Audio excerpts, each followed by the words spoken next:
Well, well, well, here we are, ladies and gentlemen. Chinese Formula 1 Grand Prix preview. And let me tell you, if this year is anything to go by, basing it on what we just saw last week at Australia, we're in for one hell of a ride, lads. I mean, Melbourne, it gave us drama. It gave us heartbreak. Absolute madness, too. I mean, madness. We had Hamilton back in the fight, so to speak. I'll even give him that. With Max Verstappen kind of throwing a little tantrum, but really putting pressure on Lando Norris at the end of the race, lads. McLaren looking like real title contenders at the moment. But there's not a lot in it. And an opening lap so emotional. It had the entire paddock talking. I'm almost tearing up here. And now we take all that chaos and throw it into the Chinese Grand Prix this weekend. A track that's seen some absolute classics over the years, But this weekend, there's an extra layer of emotion hanging over the paddock because for the first time in decades, Eddie Jordan is not with us anymore. Walsh running the Irish green, and look at the move he's making down to the inside. Moves to the front from fifth all the way to the lead in lap one. Walsh takes win number 2. Peter. Walsh. Okay, ladies and gentlemen, before we get into Chinese Grand Prix, let's talk about Eddie Jordan. Rest in peace, sir. Rest in peace. He was an Irishman. It's nice to, an Irish podcaster here talking about an Irish team owner, F1 boss. If you don't know Eddie Jordan, you need to know who Eddie Jordan is. He was a bit of a legend, okay? What that man did with the limited budget he had was simply, I would even say, genius. I know, I thought he was an a-hole. I met him. Thought he was a complete a-hole. However, it's not about my feelings. The guy got results. He didn't win championships. No. He won races. Yes. This is the man who discovered Michael Schumacher. Okay? He brought Schumacher to the table. Now, Schumacher came along. He paid to get into Formula 1, as a lot of drivers do. Okay? Especially back in the day, lads. No fault of that. But Eddie Jordan could have had anybody in that team. And anybody to pay for that seat. But he saw something in Michael Schumacher that I think, quite frankly, not a lot of people did. And Schumacher came from the sports car world. I mean, these drivers in the sports car world, they're great drivers. They just don't get seen as, the top talent and let's keep an eye on these guys. No, they don't. So what did he see? Now, this guy's got something. He had a great talent for eye. He had a great talent for really getting the deal done. Really getting the deal done. And the energy he brought to the sport, could you say it was unmatched? Maybe. The wild stories, iconic. The fact that somehow made that yellow team look quite cool. The yellow Jordan shirts in the car. It was brilliant. It was sheer brilliance. So before we get into the weekend's preview, let's pour out one out for Eddie Jordan. The man who made Formula 1 fun. He really did. He was like a Gunther Steiner, I mean, I can't even imagine what Drive to Survive would have been if we had Jordan and Eddie as a team boss. It would have been unbelievable. Ladies and gentlemen, the sport won't be the same without him. He was a legend. Rest in peace, Eddie Jordan, Mr. Sir.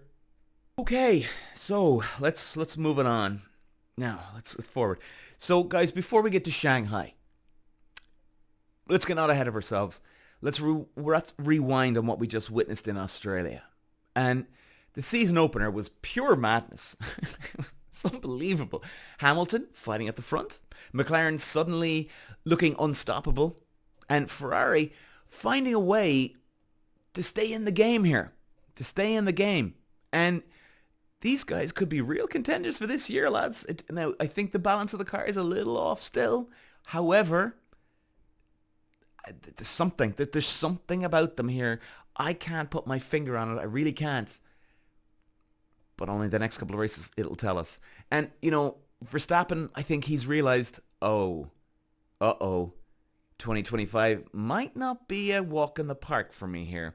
And the moment that truly stood out, the most touching moment of the entire weekend, Ajar spun out in the opening lap. His first ever Formula 1 race.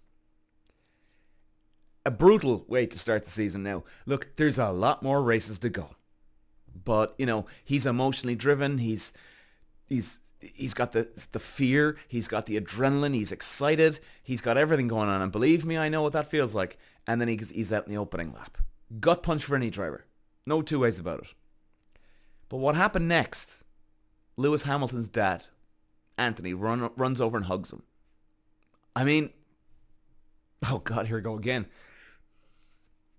There's not many times that even if a racing driver has another father that's managing him or coach, there's not many times where you'll have another racing driver's dad hug another driver. Oh, Jesus. And, in a sport where everybody's meant to be a stone cold killer, the moment of pure love, he knows what it feels like. And it was a moment that, it's not just a sport, it's a bit of a family. And, with emotions still high, we take the show to Shanghai. It's a track where strategy is king. Overtakes are everywhere. Especially that big, long straight down the back, lads. And the title fight is already shaping up to be something very, very special. Okay, so what's on the table for the Chinese Grand Prix? I think we've got Red Bull versus McLaren versus Mercedes. This could be a 3-team championship here, lads. After round 1, it's clear I think we've got a fight on our hands. What we don't know is, even though McLaren looked very, very dominant, what we don't know exactly yet, because again, you see the conditions were so greasy, slippy, wet, like we even saw Verstappen, right? He was struggling last year, but then boom, he gets to Brazil and he kicks everybody's ass, even in an inferior car. So it's still hard to know exactly the full potential of the Red Bull, of the McLaren, of the Mercedes, but time will tell. And I think this is going to be a very, very good track to get a very good indication of. This is quite a high-speed track. It's very mid-speed to high-speed. Low speed, not really. And by the way, sorry guys, I'm kind of sniffling and my voice is choked up here. I got a cold flu there the last few days. So you'll have to excuse me. But this is a real good test of medium to high-speed corners and balance for these cars. And Hamilton, is it his comeback year? Well, he looked pretty good in Melbourne. If Mercedes keeps improving, could he actually challenge for the number 8? Max Verstappen, the pressure's on, in a way. And remember, guys, he's in a different mindset. He's the one defending. Norris and Piastri and Russell and Hamilton and Leclerc, they're all chasing, attacking. So they got nothing to lose. Like, nothing to lose. Anybody's got something to lose here, it's Max. And it's as simple as that. And, he's not guaranteed to dominate. Red Bull still had the pace. But with McLaren's rise, lads, and Mercedes closing in, can Verstappen handle the heat? There's people arguing that he can't. I think Verstappen is quite good under pressure. I think he's very good actually under pressure. So I don't think that's a problem. However, he does have one chink in the armor, and we saw that really highlight last year in Austria. He got dirty. When the pressure was on him, he was at his home Grand Prix. Austria, the A1 ring, is Red Bull's home track. Now, and at Verstappen, we can all see the orange clothes, right? The orange t-shirts. Everybody's like screaming for him. It's like a Zandvoort 2, Dutch Grand Prix 2. So for a lot of the things here, you're going to have Verstappen, if he gets into that situation again where the heat is on, will he go to dirt? Can he handle pressure? Is the dirtiness part of him? Yes, it is. And I'm sorry, lads. You know me. I'll stand up for anybody, right? I'll stand up for the people that I don't like. So I'm having a go off him here. Sometimes it's hard to know. Schumacher. was really good under pressure, but every now and then he got a little dirty when it was coming down to it. So you'd actually wonder, was he that good? Okay? But he was. Verstappen, he's not on Schumacher's level. I'm sorry, lads. Clearly, he's not. However, Verstappen gets a little dirty. And he got very, very dirty, lads, as we all know. I mean, even when the two boys, Norris and himself, had a collision at A1 Ring last year, Verstappen had to come in. What did he have? A puncture, was it? I can't remember now. Puncture or three wheels on the car. And he's still trying to knock your man off the track. What the hell is wrong with you, man? I mean, like, okay, if the two of you are hobbling back in the pit lane, yeah, of course. You know, you got to get in and hopefully you stay in front of the guy behind you. I get that, 100%. But you don't go weaving 3 or 4 times on the straight, lads. You can weave once, you know, as an, hey, I'm staying ahead of you here, boyo. But if the guy gets past you or if he's going... Anyway, lads, yeah, let's just leave it there on that one. Before I keep going, I'll bury myself here. So, McLaren. Okay, let's talk about them. The dark horse's turn. Lando Norris, Piastri. They're looking frightening quick. Frightening quick. And it's hard to know who they're looking for here. I think they're going to battle it out. Zach Brown said he's going to let them battle it out. But what he did last year and letting Piastri overtake Norris when they really needed Norris to double down and get as many points as possible, he chose Piastri. I'm somehow feeling that he wants Piastri to win.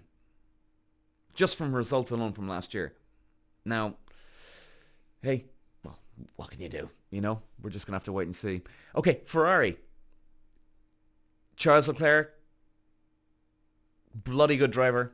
Hamilton looked some. He even led the race in Australia. Now, I know pit stops, etc., but he's still up at the front end.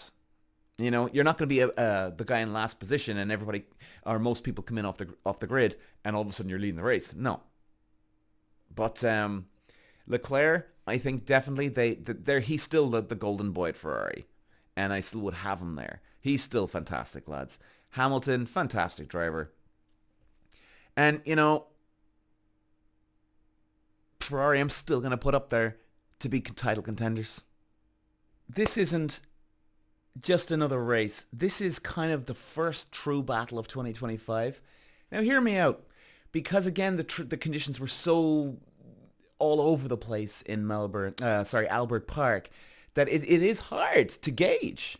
Now, it was great, obviously, for us. Unbelievably entertaining. China has had some epic battles over the years. And if it's anything to go by, wow. If Ferrari wins, the Hamilton era in red is officially here, baby. If Red Bull dominates, I think you're going to feel Verstappen and Red Bull will feel they've regained control. If McLaren wins, I think we have a 3-way title fight. Even though they did win, but it's hard to know exactly what's happening here. Now, Shanghai is a track that does reward bold strategy. And one mistake in that final sector can cost everything. And if it rains, oh, Lord God. We all want rain, right? Oh, man. Oh, man. But, lads, we're going to leave it there today.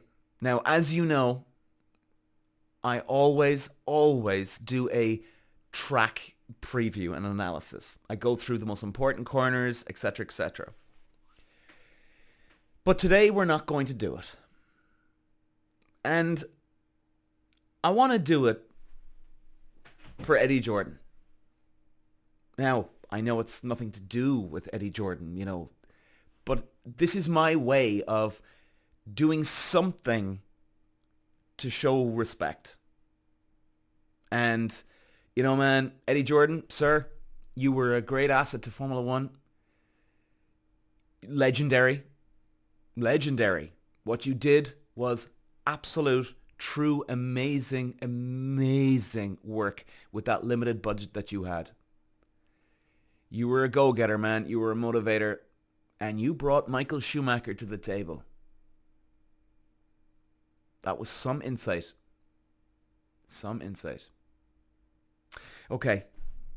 Rest in peace, Eddie Jordan. Rest in peace, sir. Rest in peace. Ladies and gentlemen, it's the Chinese Formula 1 Grand Prix. We'll be back on Monday for the reaction. Talk to you later. Walsh running the Irish green, and look at the move. He's making down to the inside. Moves to the front from 5th all the way to the lead in lap 1. Walsh takes win number 2. Peter Walsh.